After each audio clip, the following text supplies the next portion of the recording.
How's it going, people? Welcome back to the channel and welcome back to the Fourever Arsenal podcast. Hope you're all good and hope you're all well. As usual, hit the like button as usual. Get the video up to 1,000 likes as usual. We're here to talk Arsenal, a win into the semi-final of the Carabao Cup, and obviously a big game on the weekend as always. And we're here to talk about it as always with the regulars, Jordan, James, and Lee. Well, I'm used to being interrupted by Jordan on an outro, but James on an intro. Well, you were also interrupted by Jordan on this intro, and if you would know, Jordan, the mic's still on when the intro's playing, so we can hear you go. Well, I can't clear my throat before we start talking. Is that no? It's a great intro. Let it run. Intro. Yeah. Let people enjoy the song. You know what? To be fair, Turkish normally mutes all of us during the intro.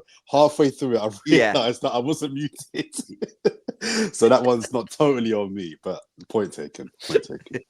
Well, this guy tried to put a bit on me. To be honest with you, I do mute you usually, but then sometimes you start talking because you haven't unmuted yourself. So I thought I was doing you a favour by unmuting you, and you're there clearing your throat. But well, James, what are we working with here? We're working with amateurs. There's no two ways about it.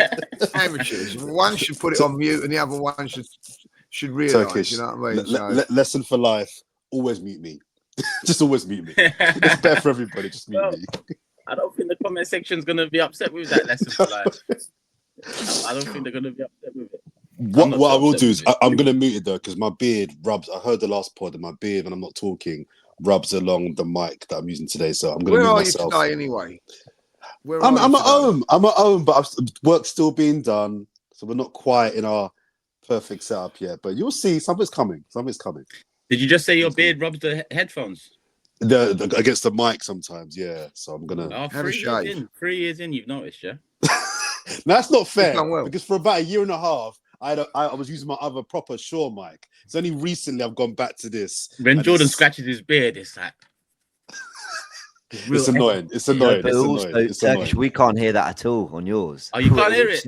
No, yeah, I did hear it. You got a nice. You obviously put some oils in there and make it all nice and smooth. You know what I mean? It's not gritty and coarse like that. Yeah. What are you saying? I got a rough beard. Is that Don't worry, I got some Manscaped products here for you. Yeah. Manscaped, hook me up, man. Come on. A pair of clippers would be even better, but you know, there you go. Yeah, I just wish I could. I wish I could grow a beard, to be honest. Soon, man. One day, man. If not, Turkey's there, man. I'm telling you, they're working wonders these days. Would it not? Would you not be able to grow a beard, James? Is it patchy? I just don't think I'm capable.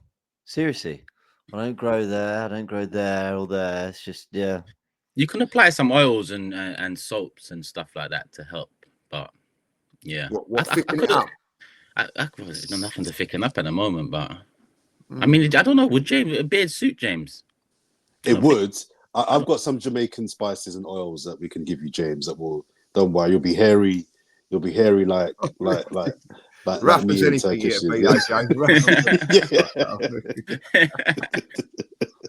scratching every 5 minutes. What is this thing? I'll tell you what. I was with a fella yesterday, and I'm not a beer person, you know what I mean. But he's eating his dinner, and it all goes in your beard. No, I couldn't do it. You know what I mean? Do you have that problem, guys? You know what I mean? Like when the sauce goes down on your beard and all that. No.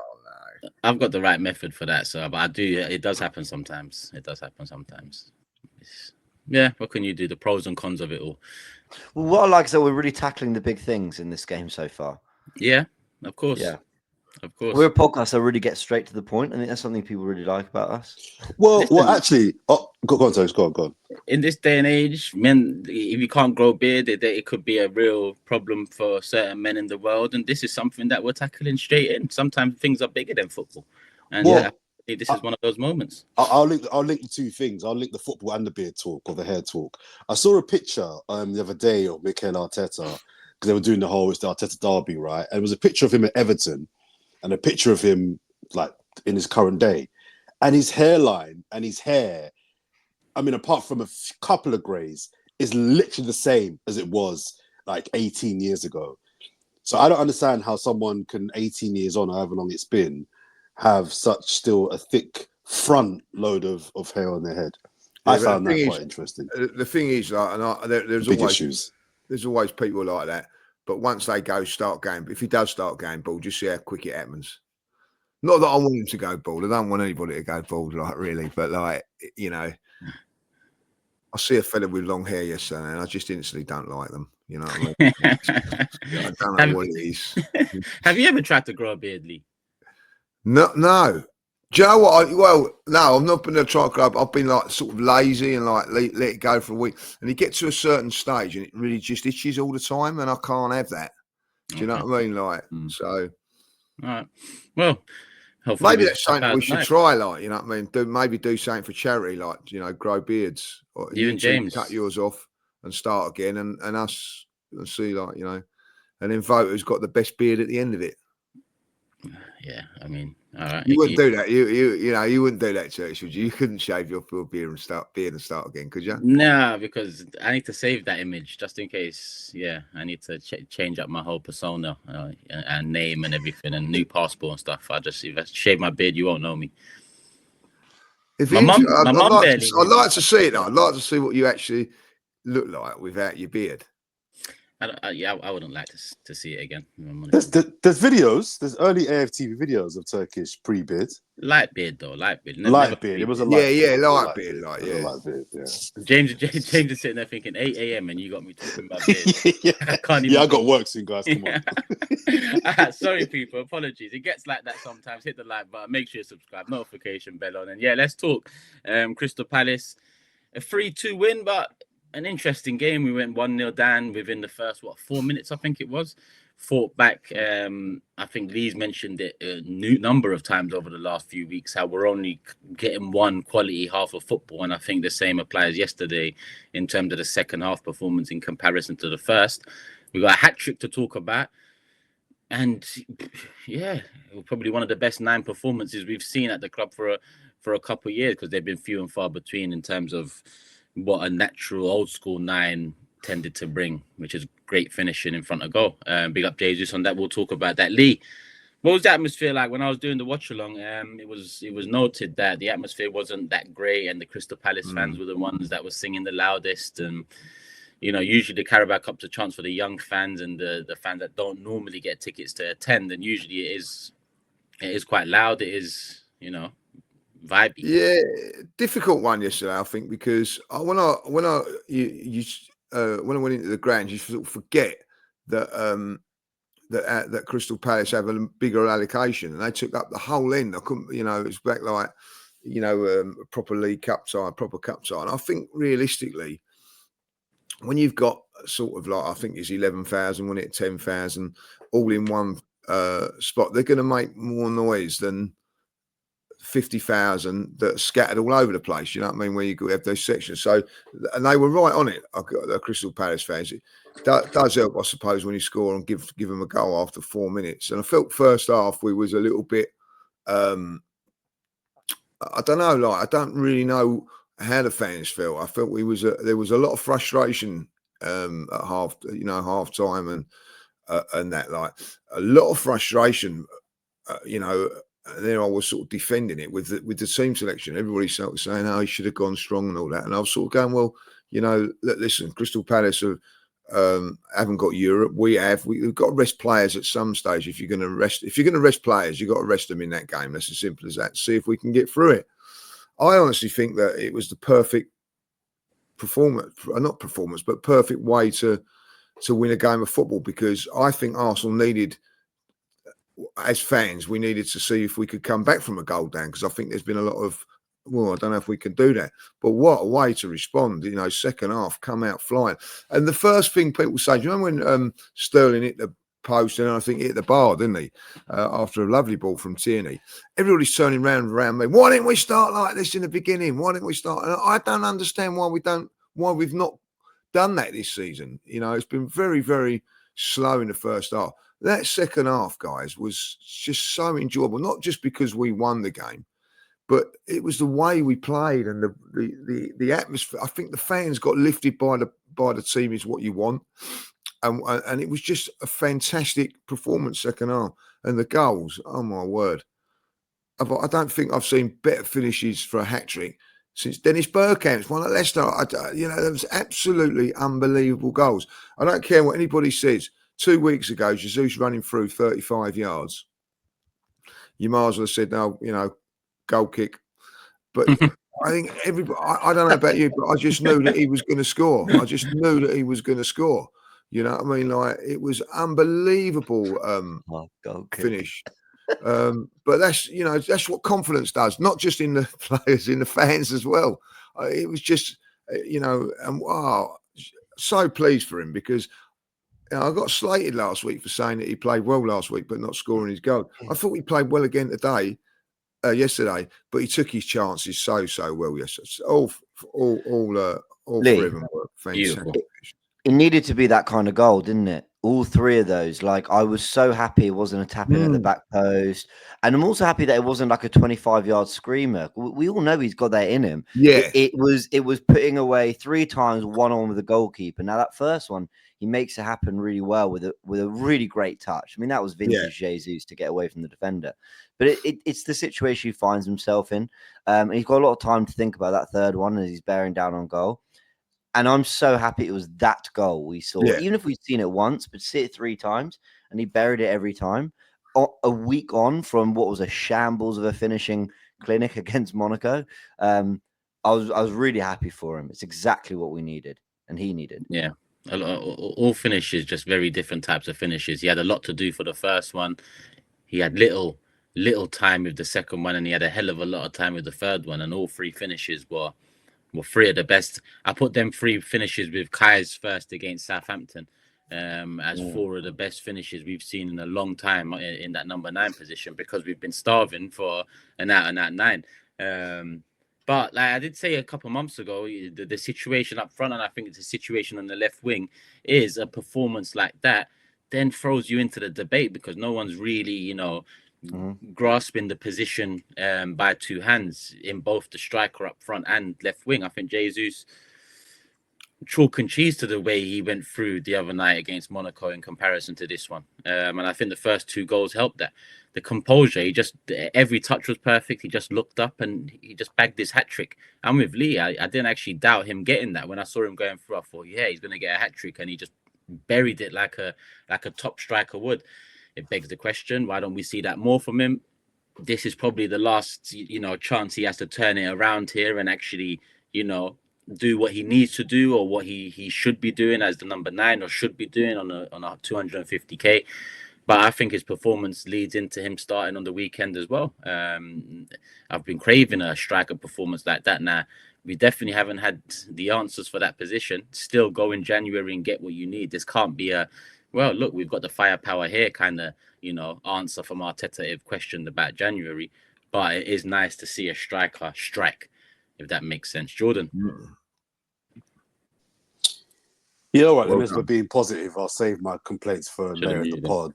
But I agree. 3 really good finishes. In a way, kind of different finishes. The first one, a nice little dink. We've seen that from him over the years. Second one, he more placed it.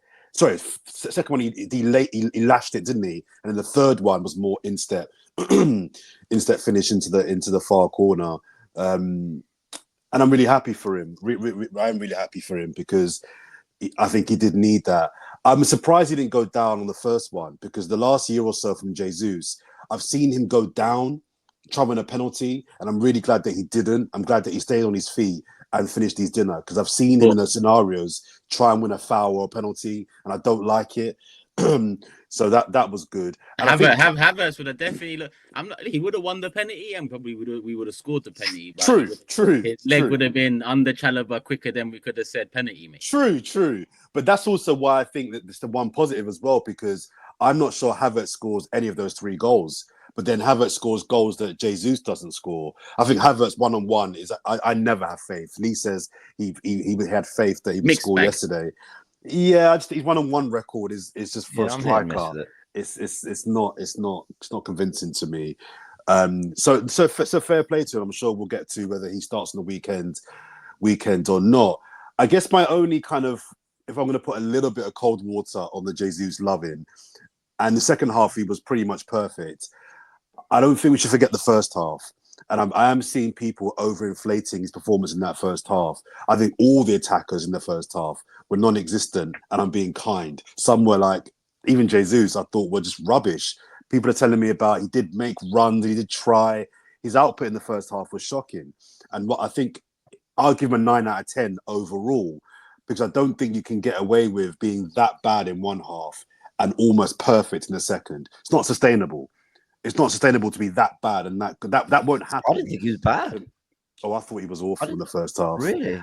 Yeah, I didn't think. I just think I thought his output. Everyone was bad. Yeah, I thought his output was just nothing. What did they do in the first half apart from a Sterling free kick? Were there any goal scoring chances? You're right. Like, I mean, ultimately in the first half, no one really did anything of note whatsoever. But in the first half, there's a couple of moments where the ball was like fired into Jesus, and he actually took a good touch, held off a defender. I thought, okay, he's looking a bit sharper, a bit stronger than he has in recent weeks. But I mean, you're kind of clutching at straws when you're 1-0 down and things have been going badly. So I guess I wasn't that surprised the second half picked up so much, because I did think he looked sharp, even if it wasn't coming off for him. I did think he looked like he was trying to make it happen. But he always does. He always does, to be fair. That's to him. true. I mean, that is true. But that doesn't warrant praise from me. I'm not going to praise you. Someone, and I was in a WhatsApp group, someone thought he looked really hungry in that first half. I always look really hungry. I don't get praised for that. Like, what does that mean? He looks hungry. No, but it's just a part of football analysis. It means that a second half in which he leveled up a bit shouldn't have been that surprising. We were having a real debate in the WhatsApp group at halftime about that first half. And I didn't remotely think Arsenal were good, but I also didn't think Palace were that good. And like, you know, sometimes it's not about saying, oh, we are not performing bad, therefore things are going bad. It's going, okay, but what are the signs of what can get better? And I thought the signs were there that Jesus was one of the players that I felt could wrestle himself into the game, and he did, to be fair. I thought first half he was really bad. Sterling was just like did nothing. Ranieri absolutely nothing. Trossard just trash. I thought the best player in the first half was Tierney. No, I thought the best player in the first half was Tierney. Trossard trash. I thought Trossard looked sharp. I thought he was really good all night. Yeah, I thought he was the best in the first half. What did he do? Bro, players were bouncing off him all the time. He was being given loose balls left, right, and centre. Yeah, he got to rely on his behind everything. He was the only one who looked like the reason why he actually looked like he had the beating of his man a couple times. He looked the only one who was doing anything. Trash is maybe a bit harsh, but I'm looking for output. I think we kind of get possession and looking intentional and making darting runs confused with what did you actually do? They're attackers. Their job in 45 minutes is to attack. You can't create one goal scoring chance in 45 minutes.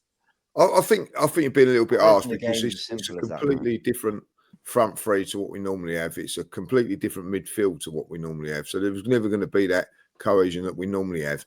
A home game against an inferior side in 45 minutes. You can't create a chance, Lee. Yeah. No, we created one. In team, they had their best available team out there yesterday. We didn't. And I tell you the difference between the two teams is that we made changes at the back end of the game. They made changes to rest their players at the end of it. And I don't think they'd done enough in that first half. So I thought we was vulnerable. And they just got the goal and thought, all right, we'll sit back and... But I did watch the preview you guys did on before the game, guys. And I can't remember who said it, but everyone was saying, that's a team I still expect to beat Palace. Everyone was saying, oh, despite the changes, we should still beat Palace. Yeah, well, so we can't have it both ways. We can't say when the team is weakened, it was a weakened team. But then before the game, everybody was saying, well, no, I still expect that team to beat Palace. As poor as we was in the first half, from an attacking point of view, if it weren't for Kivier's mistake, you know what I mean, we go into that game 0-0. And I know, like, you know, we weren't losing the battle, or I didn't think in the game. It's just a shocking performance. As I think James, you just said that Palace have got to take a bit of responsibility for that. I thought, like, considering the team we had out, they never really went for it. Neither got the goal. I thought it was a really poor first half. You know what I mean? I've seen. That's what I'm saying. Three halves of football now at the Emirates, which have been nothing short of shocking. I'm telling you, if you was in a West End show, you'd be on the booth banging on the door asking for your money back. You know what I mean? Like, you know, and put it this way, the reviews wouldn't be very good, would they? It's not been great.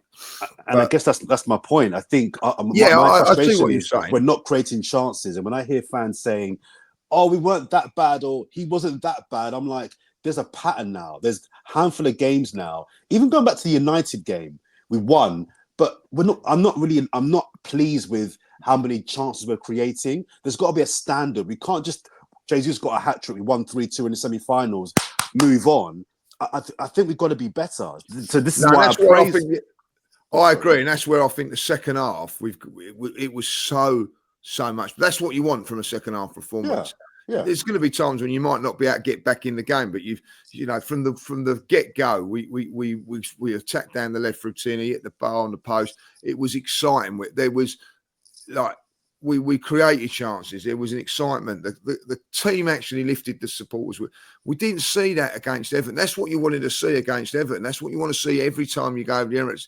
Having a bloody good go. Look how quicker we moved the ball. Look how quicker the pace of the game was. You know, I don't understand why we've gone like that in a lot of games this season. If I've been honest, that first half, you know. Listen, I don't know what it was like in the studio, guys, for you or whatever, but at half time in the bar areas and all that, fans were really, you know, turning. They was like they weren't happy. You know what I mean? Weren't happy with that. And I think Turkish, you said like maybe there weren't so many of the normal fans there. I don't know if that's true or not, but there was a lot of unrest in that half. Arsenal needed to come out in that second half and do what they did. It restored a lot of confidence in the fans, I think, certainly myself as well, that it reminded me what a bloody good team we can be, you know what I mean? Like, I thought the second half, listen, they had 11,000 fans, 10,000. They didn't make a noise second half because we just was so good in that second half. I think Arteta struggling to find the right balance at times, and that's why you're seeing bit part performances over the 90, because either he finds it or he unwinds it at times, depending on the substitutions. I will say this. I think one of my mates who I sit with turned around and said he got the back four wrong. It was a little bit disrespectful. Once he brought Saliba on, it just you know so much better. I didn't like it. I didn't like that before. I think that was more important than, I mean, I still feel it was harsh to take Ranieri off. I think the move from moving Timber back to his normal position was the key to Odegaard also finding more space to do what Odegaard does in that 45. He created more and broke the lines more than he had done over the last 3 games. But I think equally with Ranieri, we still would have fought back and won in that second half. I didn't like the sub at the time. I just felt I did like how like I didn't. I'm with Turkish. I thought Ranieri was fine. I just don't think, and I know we discussed on the last pod, I'm not singling him out. I don't think anybody did anything good. And I wouldn't have been pissed if Sterling was subbed. I wouldn't have been pissed if Trossard was subbed. I wouldn't have been pissed if Jay-Z. Any 4 of that front 4 being subbed was fine with me. I don't think anyone was any better or any worse than anybody else, in my view. And let's not protect the kid just because he's 17. We've seen senior players subbed at half time. We've seen that from other players. So this is not like an anti-young person. It is rare. But don't forget, Turkish, it's only 45 minutes. There's only 45 minutes. If that was going extra time, maybe to give him another 10 minutes and whatever. He had to do what he had to do yesterday, I said. You can't... Sometimes I think, I'm with Jordan on this. I'm a big Ranieri fan, but sometimes you've got to be ruthless. It's more important getting the result than the personnel, and that was one of those games. Listen, it was the right decision. But, can we just say now, like, the Thomas Partey at right back does not work when you've got options. So why are you doing that? Why are you doing that? In fairness, he's doing it because he has to rotate Timber, White's out, and Tommy has to. No, he played Timber centre half, Joe. I'm not having that now. No, if you're going to play Thomas Partey and rest Timber, I ain't got a problem with it. But you play Timber at central defence.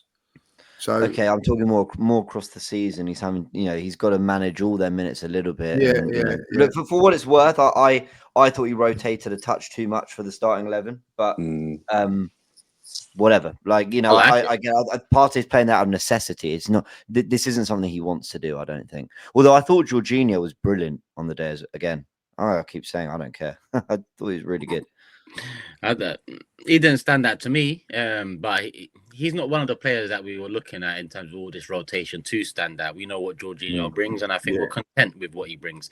Some of the names that needed to stand out, we've discussed one, Jesus, hat-trick, top performance, and when we move into the Palace weekend talk, the first question will be, does he start? But Sterling is one that needed to produce. I thought we done okay, guys. I think. Yeah, I thought he did. I actually felt a bit sorry for him. Because every time he got the ball... Man. He's got 350k in his bank tomorrow, don't worry. Yeah, no, guys, we're being you're right about that. I thought every time he got the ball, I looked around and I was like, where's the help? Where's the wall pass? Yeah. Where's an underlap? Where's a combination? Where I'm with you. There was so little. So every time he went, all right, and I saw, you could almost see his brain processing, well, I'm going to have to take him on. And I thought, you're going up against a wing back who's then got Mark Gahey to cover. Mitchell's no joke of a player. Did he do well? No. But I also thought, just give him some combos, give him something out there. Probably a big part of why Waneri maybe came off and Timber went to right back was to try and get something in terms of balance out on that right hand side, because when it was Waneri and Partey, it all felt a bit disjointed, to be fair. Even though I thought Waneri on an individual level did fine, I thought we were definitely a bit better when we got those players out there. I had a bit of sympathy for Sterling, not for the performance. I don't think he was good, but when he came off, I thought to myself, and I don't know the guy, and I'm just massively kind of pontificating and speculating here. But I thought to myself, I wonder if he just thinks, I've had a good career. Of course, you know what I mean. I don't want to kind of purvey the whole he's got a bad attitude narrative, because I always think that's really, really, really provocative, especially with black players. But I just wonder if he's kind of just got to that point where he's a little bit embarrassed. He's a little bit embarrassed that he can't get into the Arsenal first team. When he does play, he's not been able to deliver. Whether it's for James, as James says, maybe that's a team thing, or it's that he's got to do better on his own thing. When he walked off, I thought to myself, I just wonder if he's a little bit embarrassed and just a little bit, I'm here, but I'm not doing anything. I'm big Raheem Sterling on big wages. I've won 4 Premier Leagues. I've been an England international, and I'm being subbed in a Carabao Cup game. Like, it just dawned on me that I wonder how he feels. And some would say, I don't care how he feels. Some would take the Turkish line that he's getting every Sunday $350 in his bank account. I'm sure he's not crying on his pillow. But it just kind of, the way he walked off, I just thought to myself, I wonder if there's a little bit of shame almost that this is kind of what it's been reduced to. I don't know. We can definitely talk about the player and what he could be doing more. There's no question. And more often than not, it is 70-80% about what the player's delivering with the opportunities they're given. But there was a little something about me that I was a bit annoyed with the 11 when I saw it come out, because I thought we needed to win this game. This was a big game for me. It's a quarter-final of a cup where this team needs silverware. It's a home tie. There's pressure after the recent results. We had to win this game. And he opted to start Tierney and Sterling, who's been so reluctant to bring on when we have been 3-0 up against Forest, when we have needed a goal against Inter, when we've been 3-0 up against Monaco, when we've had our 5s against West Ham and Sporting. Lee, we're losing people by the second here. We've got. I'm here. It's incredible, that, isn't it? You're looking down at your phone. What did I say earlier on in the podcast about professionalism? Right? Yeah. One's still laughing, so he's clearly still around. What's Turkish doing? I was cold. It's been fun. Sorry, when Turkish comes back, we should all be off of it. You know what I mean? No, I was saying. Sorry, Joe. That's all good. When he comes back, can we just ask what he's doing? No, leave him to it, man. He's taking a poo. He's got a life. He's got a kid. There's things going on. Look. I was going to say that it felt strange to me. He gave starts to 2 players that he's barely wanted to bring off the bench. And that was a little bit for me like, no wonder Sterling and Tierney looked a bit rusty. For what it's worth, I didn't think Tierney looked that good. I thought he looked fine. I also thought it was really great seeing him. I thought he looked fine. I thought at times like some misplaced passes, a bit loose in possession and stuff. But I loved seeing him as a marauding fullback. Like that was, I really good to see enjoyed a real moment. left back, wasn't it? Yeah, it was. And that moment where the ball's fizzed into Trossard's second half, he turns and he sprays it wide to Tierney, who puts across him for Sterling. I was like, this is some of the best football to watch and has been over the last 10, 20 years. It's sucking a team inside and then the fullback just tearing down the left. So that I was great to see, and obviously it was our kind of first big moment of the game. I actually thought it was a dynamic that works really well. I think Trossard needs an overlapper because then Trossard can pop up in the pockets and go in different areas. I thought it suited him best. I thought they had a good little dynamic actually for most of the game. But back to my original point, you bring in Tierney and Sterling cold. I'm not that surprised that there is a lack of what's the word? Chemistry, understanding. What's the word? I said chemistry, but understanding is part chemistry is a much better word. A lack of chemistry amongst players because we have been in positions where we've been 3-0 up and 5-1 up or whatever, and a lot of these players haven't been getting the minutes. But then again, for a big quarterfinal, we give them the start. Look, it proved right before people get in the comments. Yeah, but we won. We well done. Like Arteta ultimately got it right, and well done to him. But I just don't know. I wasn't surprised that first half time. I thought he done well. I thought Tierney done well. I thought he did okay. Yeah. For so many, like hopefully it's only cramp at the end. But I thought that was a really, really good, solid performance. If he could just stay fit, what a good player he is. Should have had an assist. Let's be real. Yeah, great cross. That was a great early, low, perfect. Wow. Yeah, fair play to him. That was brilliant. But also, I'd really be interested to know why he's sort of fallen out. Is it just because of his injury record? Can't stay fit, Lee. We got this summer. We've got to move him on. We've got to move him on. Nah, I'm sorry. It's not just. It's Arteta's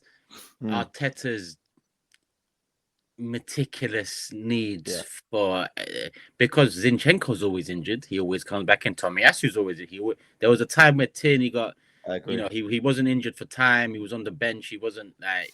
It's just he's not his type of player. But I also think.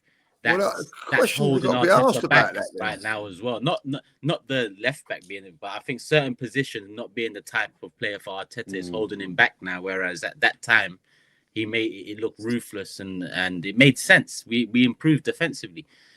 I think questions have got to be asked of the manager then. Why? Have you seen the links to Alphonso Davies? No. So there were some loose links that apparently we're one of. Actually, not in that loose. I think some genuine reporters have said that we are one of the, because I think he might have a contract running out. I'm not sure. That we're one of the clubs, in the running for him.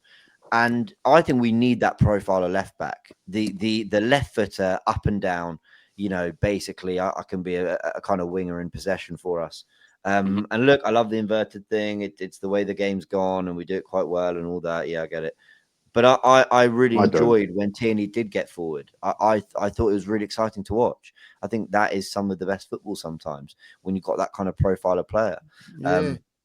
Davies' contract. Back to you, Lee. I wanted to know if you'd seen that link because it ends in the summer, his contract. So from January the 1st, we can talk to him and sign pre-contracts, or anyone in Europe can.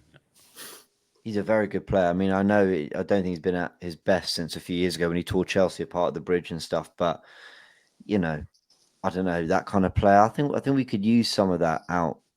At fullback. That's why I really enjoyed Timber recently, because he's kind of added flair and a dynamism to that side. That White has at times too. But sorry, Lee, I'd cut you because you were saying we do questions have to be asked in that case around Tierney. Yeah, I just think I really. I don't know. You know what I mean? No, there's definitely questions. I mean, it's not really just enjoyed his performance. This is the season, and Arteta's got way more questions than answers. There is a lot of you're right in that one. I think the number 8 question is a lot more pressing, considering, you know, Lokonga's come in, hasn't worked. Havertz came in, didn't work in that position. Marino's come in now, and we're yet to see it in full flow. So there is questions there, Lee. There's no problem with saying there's questions. Questions he's got to answer on the pitch. Listen, yeah, I'm not one of these massive Tierney fans, like, Tierney fans. I just like, you know, I like watching. I just thought it was a performance that I enjoyed watching from a left back. I don't know if it's old school or whatever, like a left back doing left back things. Is there anything wrong with that? And sometimes, you know, if you're a forward, you need different forwards, don't you, to play different sort of games and whatever. I just look at Tierney, that performance yesterday. There's times we could use that sort of profile. Sure. I don't see why he got to be in. Is that performance as a left back any different, say, like to when Calafiori's played there? I don't think it is. I really like Calafiori, don't get me wrong, but I really liked his performance today. And considering it was only like his first game since July, wasn't it, when he was in the World Cup, I thought it was a really impressive one. Yeah, I mean, when James said Alphonso Davies, I checked, and yeah, his contract. Now there's a few more contracts coming. Sorry, I'm off subject. I'm here looking at free agents in 2025. I've already moved to January transfer window. We do need to look at opportunities, man. Alphonso Davies, Leroy Sané, and Joshua Kimmich are all ending their contract in 2025. It seems. I mean, Kimmich and Davies, two players that even. If Sané, listen, I don't want another ex-player that played for another English club. If I'm honest with you, Diallo, his contract's up end of the season. Angel Gomez from Lille, his contract's up. Sorry, but I'm off. Oh, Lionel Messi, why not? Okay. I said Benzema. Say that again, James. He's all right. Did anyone else feel watching that first half? I mean, this was the debate we were having in the WhatsApp group. I felt differently to Everton, where with Everton, I think part of my frustration was I knew we were going to need to throw some real quality at them to find the goal. I just thought, okay, we can slate Arsenal for what we're not doing, and rightly so. But Everton were defending really well on the day. I was watching that first half, and the reason I wasn't like losing my head was because I wasn't that impressed by Palace. I was thinking like, there are gaps there. I use the word openings. I was like, there's space. We can hurt them. 2 better passes and we're in. And that was, I think, what the second half kind of showed was like, I never thought Palace, despite the back 5 and the 4 in front and a lead to protect, I didn't feel they. Raya made a good save because there was a deflected shot from Mateta shortly after they went 1-0 up. Yes. And he made it good because if that goes in, then it starts becoming a lot more. Yeah. Yeah. But they also scored 2 goals from like okay chances. Like this has been happening quite a lot. Like I'm really. No, Mateta's chance was great. I'm not sure. I want to come to that in a second. Missed the header. Sorry, John. But James, you mentioned Palace there. I was surprised they took off their front 2 players, Eze and Mateta. It was 1-1. Palace have never ever won a trophy, right? And I was surprised that they didn't think of Saturday, John. Yeah, but surely the fans would accept losing on the weekend to Arsenal in the league than they would in the League Cup quarterfinal. I found it fascinating. I was like, this guy's giving up the game. It's 1-1. It was 1-1. And listen, Arsenal aren't in great form. Let's have it right. Arsenal were beatable. I just find it interesting. They kind of seem to, as you say, look ahead to Saturday's game when that game was very much there for the taking for them. Well, they weren't doing much. Like I know the onus is on Arsenal at the Emirates to play and have the ball, whatever, but I couldn't believe they scored 2 goals. I really couldn't. I mean, at full time, I was thinking, how have we conceded 2 today? Great finishes, Mateta and Nketiah. Fair play to them. Really good finishes. Do you know why, Judge? Because they got into our box. You know what I mean? This has been happening a lot. Like Raul Jimenez through, bang, goal, 1-0, and then they don't have a sniff at goal. Like there's something about we concede a 5 out of 10 chance and they score. And I'm not making excuse for Arsenal. Our problems are our own creativity and scoring and the football we're playing. So let's put that to one side. from a defensive perspective, you actually look and you say we conceded quite a lot of goals, but then you're like, my word, like Wan-Bissaka, that goal, it was like perfectly executed. West Ham were nowhere near our goal. You know, world-class free kick. Brilliant free kick. You know, a set piece from Sporting. You know, like, it's like every shot is in the back of the net. I mean, we have been a little unfortunate on that. I will say that's the one element of the game where I'm like, our defense don't deserve to be leaking this many goals. Kiwior had a shocker with defending that moment, but like still, Mateta took that really well. I'm like, I'm going to defend Kiwior. Sorry, for one.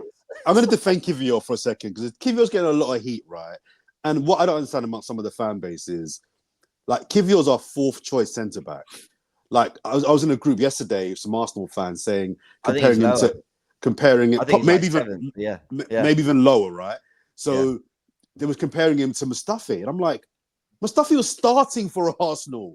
How can you compare a squad defender with a guy that was awful but was starting week in, week out for Arsenal? Look, there's a reason Kiwior is our 4th choice centre-back, which means he'll come in, he'll do a job, but also at times he'll remind us why he's 4th choice. Against United, no one was complaining then.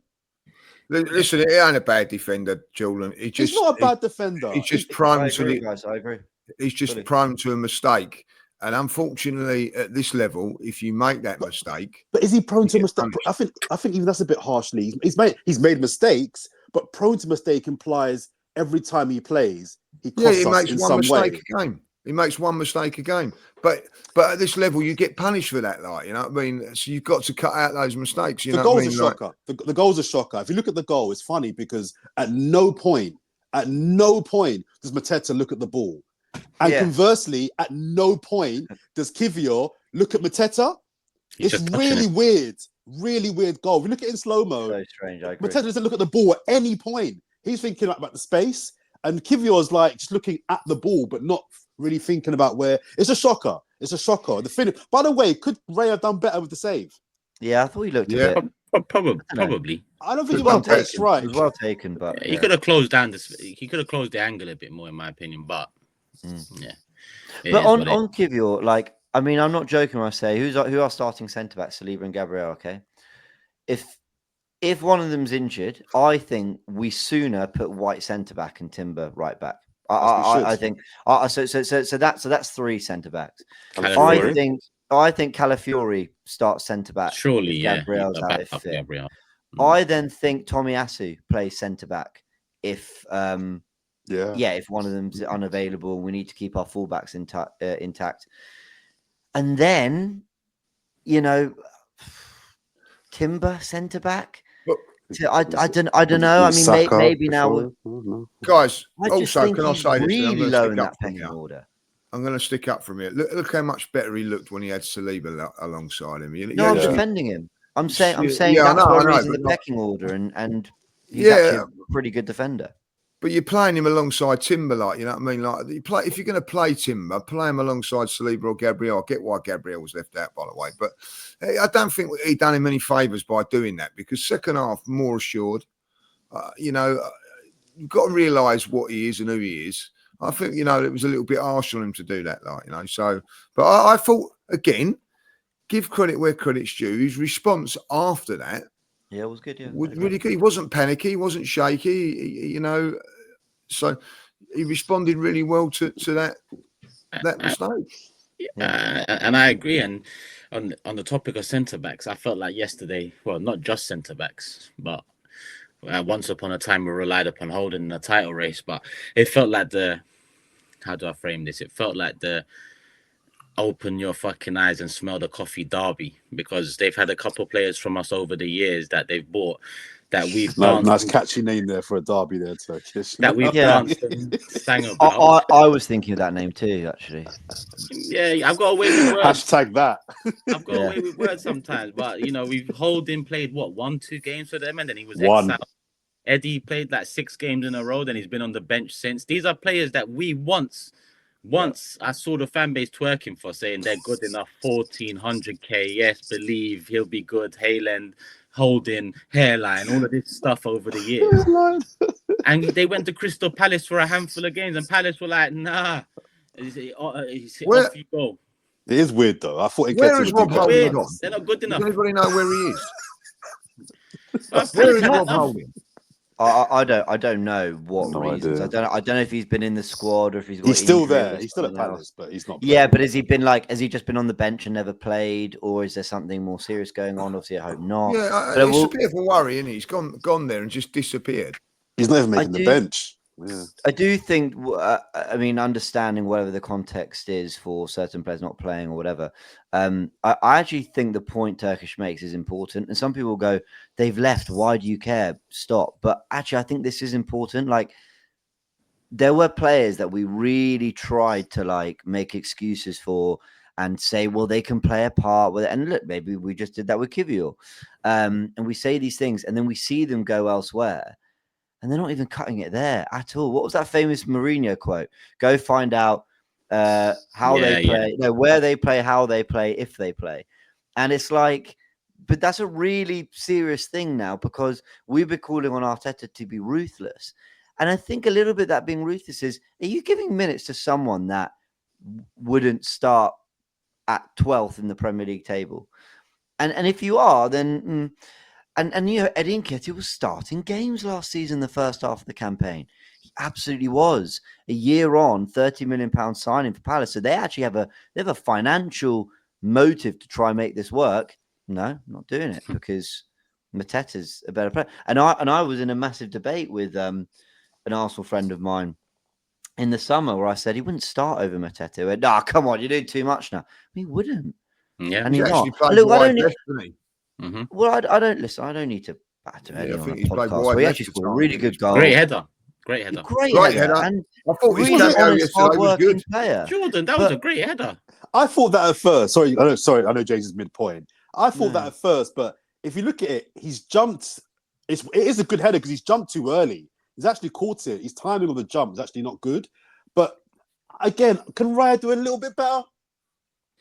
I think that's a great over Kivior shoulder. Maybe I'm being harsh on that one. He peeled off Saliba. I mean, it kind really of nestled. Maybe I'm being harsh on that one. Okay. He looked lively when he came on. He did. Didn't he put in a really good cross towards the end? I think Gabriel had to claw out, was it? Yes. You know, he did. Yeah. But no one's saying Eddie's talentless, and like I really love his attitude and his application to the game, and best of luck to him. Really, I sincerely mean that. Best of luck to him. But it's just. When we go back a few weeks, and not even a few, even last week, and we were talking about quality, it is sometimes not about seeing what they do in Arsenal, but kind of seeing what they're doing elsewhere. It almost hammers the point home more. Yeah. So Jesus deserves, and now we can bring this full circle now. Yeah. Jesus deserves to start away at Palace because he got a hat-trick and he's really good. And I love the way he was demanding the ball in the penalty area. He was going to give it to me and he was holding off defenders. That was kind of old Jesus, and I really like that, trying to take a little bit of responsibility. He should start on the weekend, and good on him, a great hat-trick and a really good second half in particular. But let's not, and I've been one of the fans that have been sort of really culpable for this kind of thing. That wasn't a season-defining performance. That was just a well done, keep it moving. See if you can build on that. Let's not change our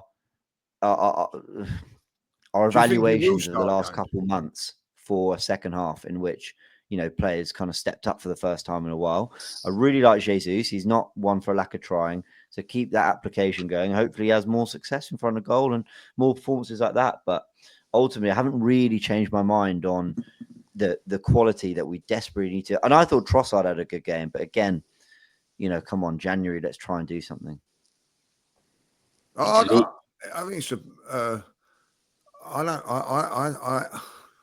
I don't think he'll play Saturday. Do you think he should? Yes, I think listen, it'd be really interesting. When you say something like, I said this yesterday. If Sterling comes on and scores an hat-trick, I know what Turkish is thinking. Right, if he comes on and scores an hat-trick, no one's going to be saying, "Oh, Sterling should be playing and leaving you out Saka."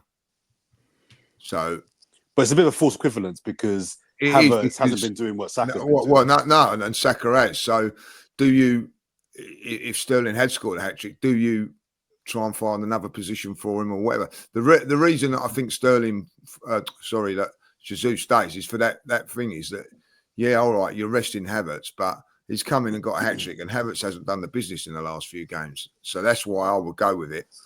I wouldn't be surprised if Jesus does start and he's on the left-hand side. Wouldn't surprise me. No, but then that's a cop-out from Mikel. You're right. You're right. Actually, it's a great point. I wouldn't be surprised because it satisfies both. I gave you the start after the hat-trick, but I don't drop Havertz. You're so right. That is the most Arteta thing ever. But I'd be so disappointed. We are on our knees for someone to help Bukayo Saka. Please help Bukayo. Please, can he not be the only one with any sort of little bit of output, please? And it's not a little bit of, it's a lot of output. And suddenly someone gives us a hat trick against a first 11 Premier League side, right? So well done. That was really good from Gabby Jesus. And what, we're going to chuck him on the bench after? At that point, I wouldn't blame him for having his confidence sapped and not looking that great when he's being brought on. Because he'd be like, well, what am I meant to do? The three of you in a word, would you start Jesus through the middle up top, Turkish? Yeah. James? Yes. Lee? Now, today, boom, done. Yes. After that performance yesterday, I think he deserves to start. Well, you wouldn't. Weekend. Do you know what? I was thinking about this. I don't know if I really care because neither really impressed me. I mean, Jesus has got one strike because he's like, well, I've just got a hat-trick against team you're playing on the weekend. Start me. But then Havertz could say, well, hang on a minute. So what? He can not perform for a year and a hat-trick gets him back in? I've been kind of carrying the front line, albeit not great, for a year. I've had a little dip and this guy comes in. So I think it's 1-1. I think it then comes down to stylistically who is better to cause damage through the middle against the Palace team. I think that's what it comes down to. But do you know what Jesus did? Forget the hat-trick. You know what Jesus did that Havertz doesn't do? Now, Havertz offers plenty that Jesus doesn't do. I think the running in behind.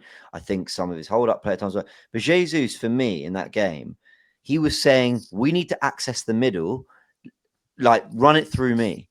Even if it didn't work, at least there was then maybe a loose touch and a pass. We could then press onto the second ball. And, you know, guys, we attacked them down the middle. Ødegaard and Saka found passes centrally. We haven't been able to do that. We've been constantly trying to work our way around teams and whip balls into the box. Now, Jesus, whatever we think of him, and we have been critical, and I've been critical, in his last 3 starts, we've won 3-2. So we scored 3 in that, 3-0 Monaco, 3-0 Forest. So, you know, there has been a degree of, you know, open play chance creation with him in the side. And I appreciate Havertz starting the 5s against West Ham and Sporting. But there is something he adds. This isn't someone who does absolutely nothing for our team. When he's got a hat-trick, I think we'll build on that then, quite frankly. Because I don't think Havertz demands the ball in those tight spaces in the way Jesus does. I don't think he's the one who says, there's no space, let me make the space, if that makes sense. And he doesn't stretch, does he? He doesn't stretch teams. Oh my God! Well, Havertz don't create space now.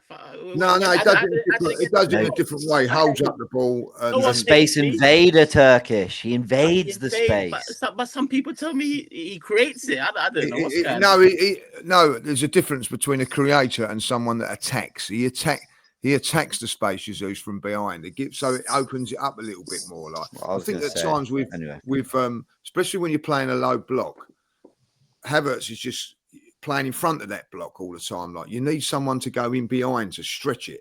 And that's what I think that we had yesterday. We had someone going in behind and making the gap bigger. When you got someone that keeps playing in front of you. Your wording across this whole segment has been so crazy, but the comment section will let you know. No, like elaborate, Turkish. Say it. Nah, his wording for the last 30 seconds has been going in behind and opening the gap and all of this stuff. Listen, the comment section is going to have a field day. Listen, there's different play, like Turkish. Jesus hasn't, Havertz hasn't got the pace of a Jesus that can get in behind players and all that. I think that's what we've lacked when we're playing a low block. You've got to have someone that's going to. It's Arteta's tactics as well. Arteta's likes it slow. I've personally seen it differently. I think Jesus is better.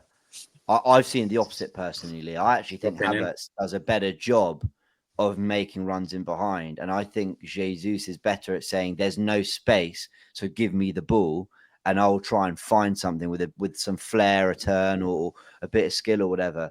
But I mean, look, we're back to we're back to digging for positives for two players that ultimately we've been critical of, and rightly so. That's why I said I don't really. Well, I think I actually kind of get that, Jordan. I actually kind of get that. It's a bit like, well, Jesus, great hat trick, but in 2024, there's no question who the better player has been. So I kind of get what you're saying. I think when you've got an hat trick and you've got absolutely.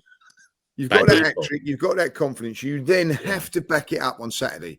It's no good him going into Saturday. If he starts Saturday and doesn't perform, then we're back to square one. He has got to go and say, I don't care about Havertz. I don't care about Havertz. That's what he's got to say. I've got to care about myself, and I'm taking this opportunity and grab it. When you've got a hat trick, if you're not bouncing into training after those goals, you're never going to be bouncing into training. That was an unbelievable performance yesterday, and it ain't. It's not against a Bolton or a Preston. That was against their best team, and the back four that will play again on Saturday. That was Lee, you're bang on. If it was any other team, I'd probably say I want Havertz playing, but the mere fact that he's playing the exact same team on the weekend means that I would probably err towards Jesus keeping his spot, but it'll be Havertz. Yeah, I think it will be as well. If you're a betting man, I'm putting my money. We could actually put points on this on the table. Should we put points on the table? Let's do it. How about you put money in my pocket? I'll bet. I'll take any bets. Jordan, Lee, who you gonna bet that Jesus starts this game? By the way, I would not be surprised if Havertz starts. I don't think it's the right thing to do, by the way, but I wouldn't be surprised. So you're adamant Turkish. Hang on, Turkish. You're adamant Turkish that Jesus will start. Yeah. What do you think the front three will be then? I don't. Saka's there, Jesus is there, and someone else. I think it'll be the same. I think it will be. I don't know. Rock, paper, scissors. The next position. Whoever fucking the first three in. Actually, do you know what I was going to say? I think Trossard would start, but you know what? I just thought. I mean, I like Trossard on the left. When you've got someone like Tierney, you can overlap him. We've barely seen it, but I prefer him used like that. It could be Martinelli. I think it'll be Jesus, Martinelli, Saka. I think that will be the front three. But I just want to say, I think it'd be Jesus, Havertz, and Saka. That's what I think it'd be. I thought Odegaard looked great when he came on as well. Well, Cass made a really good point in the group from management here at AFTV, didn't he, James? That actually, as much as that was really needed for Jesus, it was really needed for Odegaard as well. He needed to kind of have that game where he could flex. Do you know what I mean? And open up his legs a little bit. So yeah, I think it was a good half, really good half that he needed too. Yeah, he's probably saw some of the criticism recently in terms of the pace moving the ball, because in the second, any time he picked up in that second half, he was beating 3-4 man with his passing, just like that, time and time again. In terms of the lineup, obviously we're going to go stronger. I assume it's going to be Raya, Timber, Saliba, Gabriel, Lewis Skelly back in at left back. Where's Zinchenko? Don't really care. Where's Calafiori? Where's Tomiyasu? Listen, good on Lewis Skelly, man. 18-year-old Helen, love it for him. But where are these players? If Tierney's fit, I'll play Tierney. Same. I would. I actually would too with Trossard left wing. I actually would too. I'm keeping Lewis Skelly, if I'm honest. I just know there's no future for Tierney with Arteta. That's true. So I don't. But midfield, Partey, Rice, Odegaard. But then again, Rice, he's been a little issue there over time. Maybe we Partey, Marino, Odegaard. Could we have Havertz going back into midfield? No. Again, would be so typical. But oh my God, I really would lose my head. Yeah, no. Yeah, I'll have to do that. We'll see how that. Look, I know I'm very much unpopular in saying this. I would keep Marino in this team, personally. Arteta's at a point now. He's got to make the 8 work. He's got to make it work. You can't keep on signing 8s. You get all the praise for the centre backs, but then no one's highlighting 3 8s in now. Hasn't worked. Emil Smith Rowe 10, Vieira 10 hasn't worked. Then the left wing Havertz. Yeah. So there's a few questions. There's a lot more questions in the midfield and attacking areas than there is answers in the defensive area now. So who are we leaving out in this midfield if Marino plays? Well, it's a I'm with great you, James. I question. thought we done all right yesterday. People criticising him again. I thought he gives us a little bit more balance. I thought we done okay yesterday. I think And he's not blowing anyone away with his performances. I think his best performance in Arsenal shirt was probably the Liverpool start he had at home in the 2-2. But I don't know, guys. I think balance is a really underrated thing in football. I think it really is. Like, look how much better Timber looks at right back than left back. I just think sometimes you have players who have a particular profile, do a particular thing well. Even if they're not playing brilliantly, they might just bring other areas of the pitch to life. And I just think in his starts against Monaco and Palace, and these are no joke oppositions, I just think we've looked better balanced. And I think that left-hand side yesterday, I think it had a little bit more. Was it the underlap from Marino that got us in? Was it Trossard beating his man? Or was it Tierney on the overlap? And when you're attacking a side down one side with three different options, like on the right, where it's either Saka or Timber or Ødegaard, that's when you've got balance and that's when you can hurt teams. And I just felt that we looked a more cohesive unit with him in it. But I'd like to see Partey, Marino, Ødegaard. I think if Rice is asked to come off literally a few days ago, I think you keep him out of the action a week later. Like, no point risking anything moving forward. We already know he had a broken toe about 4 weeks ago. He's asking to come off 3 days ago. So I think, I think the vision always was for Mikel, Rice, Marino, Ødegaard as the future, but Partey has been our best midfielder. And I'm intrigued to see Partey, Marino, Ødegaard. I actually think that might have the right balance. So And I think that was the 11 that finished the game against Forest. So they started Jorginho, Ødegaard, Marino, and he brought on Partey at half time, got the early goal. And I've said before on the Gooniverse, like, look, there are games, and I'm a huge Rice fan, but there are games where you're getting some real technical quality in that midfield. Now Rice, I think, is very technically underrated. But that's a midfield that can definitely have its part to play at times. I know you don't rate him at all, Jordan. Let's just not. Let's not scrap over let's player. not. Let's not. Yeah. And Stuyvenberg's quite good. Is he? Yeah, he's rubbish. Yeah. Big up AirPod Albert. But yeah, I think there's definitely room in this season for that to be the midfield combination at times. Let us know in the comment section what you think, people. How would you play it? Does Jesus keep his place first and foremost?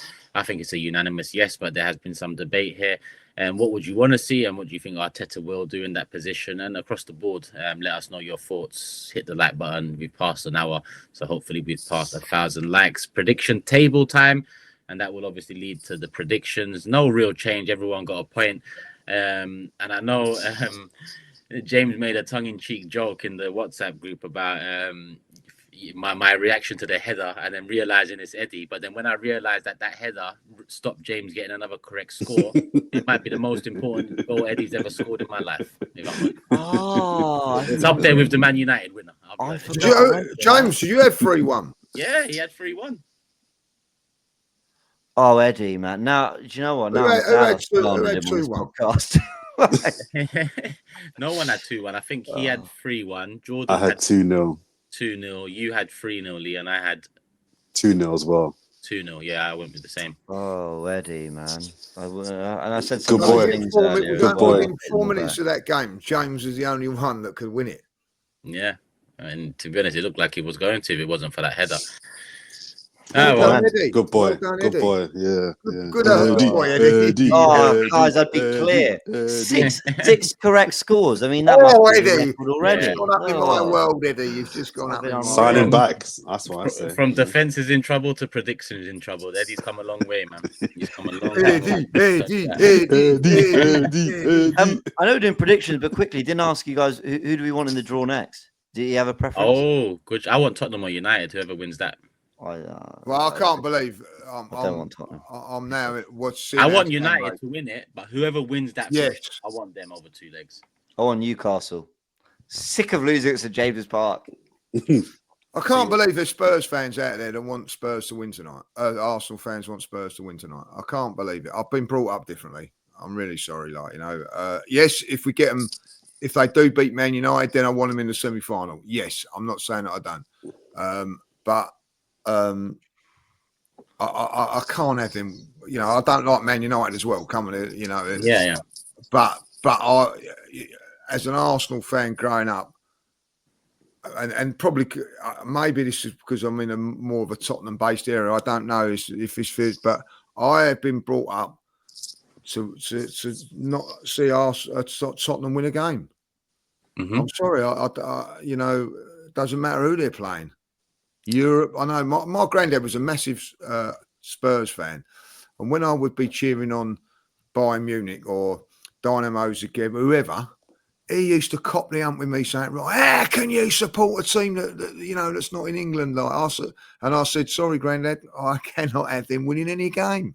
And and then I've got fans saying, "Oh, well, you know, it's not far to travel. Oh, I want to play Spurs and all that." Like, you know, I'm sorry, I can't get my head around it. Can I ask you something? Because I completely agree with you, but there's two examples I want to give and get your reaction. I wanted completely agree with you, but I wanted Tottenham to beat City in the last season, and I want Tottenham to win on Sunday. That's my honest. Tottenham Liverpool, I want them to win. Yeah, I'll draw. I'll take the draw. Do you know when Manchester City, they played Man City, right, and they was 1-0 up? I went, oh, that's all right. I don't celebrate it. Yeah, that's all right. When they was 4-0 up, I was, oh no, I can't have this. Yeah, it becomes a bit like, I can't have this. Yeah. You know what I mean? Like, and I was starting to get the hump about it. Like, you know what I mean? I'm going to be those sort of games. I don't like Liverpool versus. It helps us out either way. If Spurs win that game, it helps us out. If they draw that game, I won't watch it. I won't watch it. You know what I mean? Like, what will be, will be. I mean, I think it's be a cracking game. I would watch that. Yeah, but Spurs start winning that 3 or 4-0 or whatever. Do you really want? I don't know. It's a funny thing.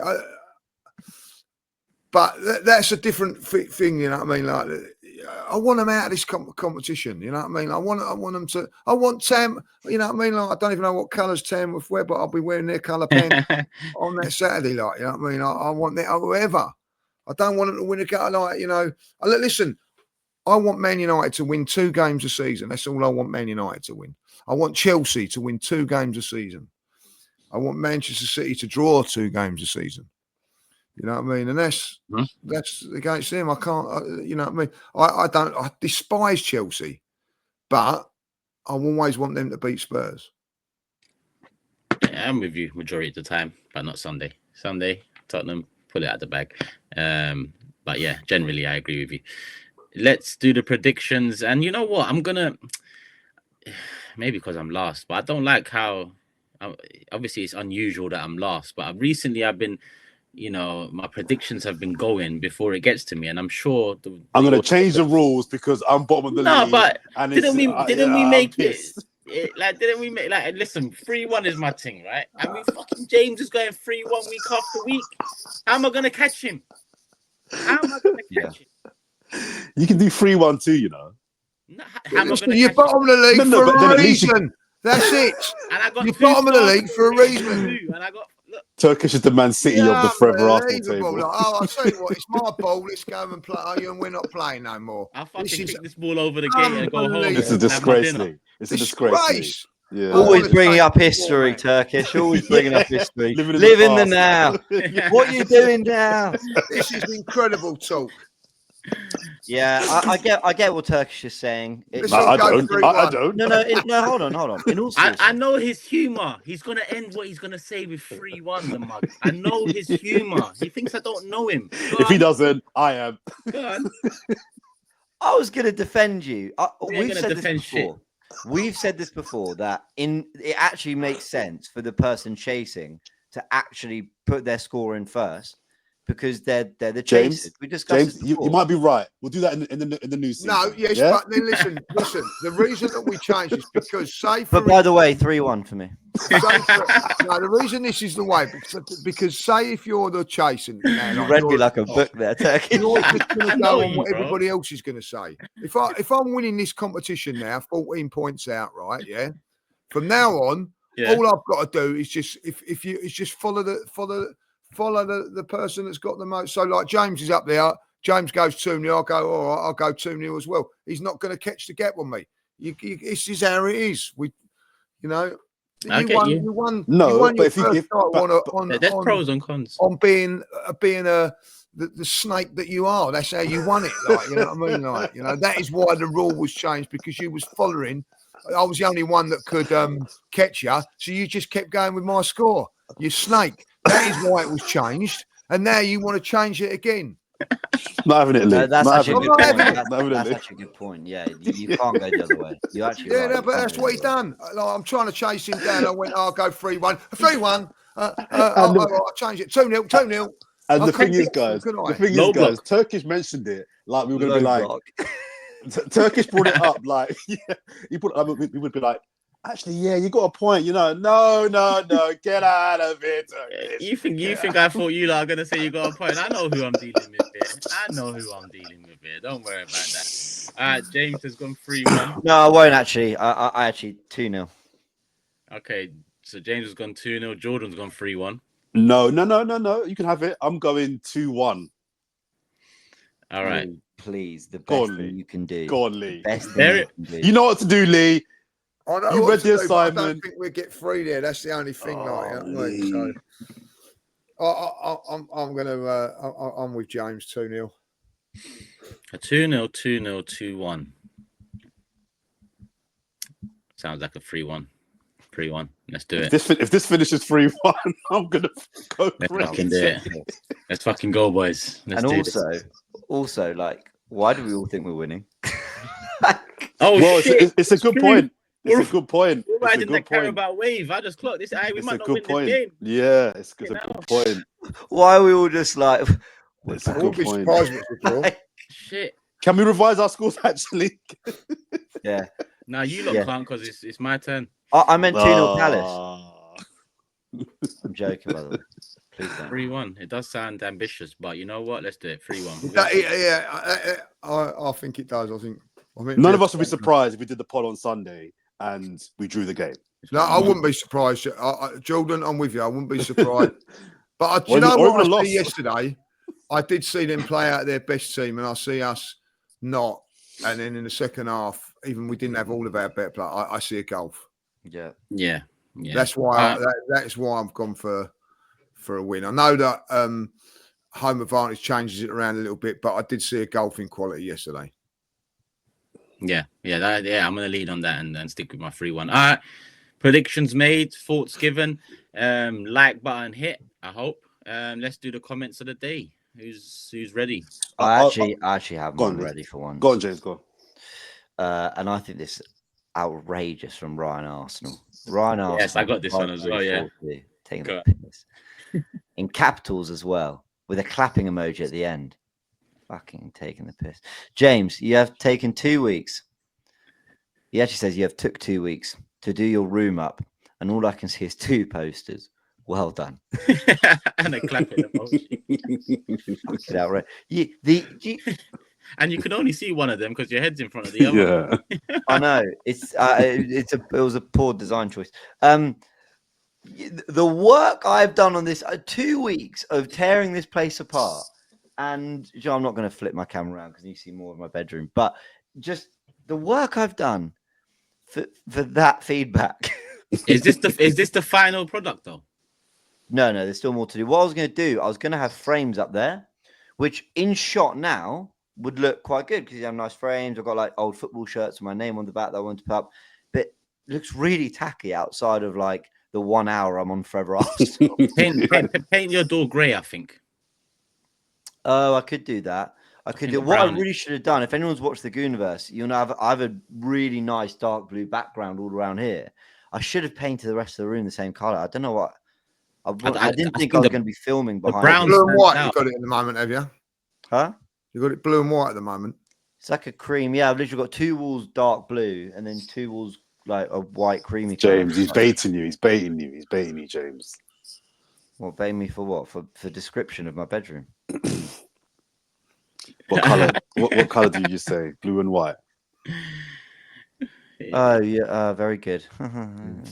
Yeah, not everything is football-y. Okay, not everything in my life. Sometimes you've got a cocker on your wall, wouldn't you? Like, I mean, a cockerel. Sorry, like, you know what I mean? Cockerel.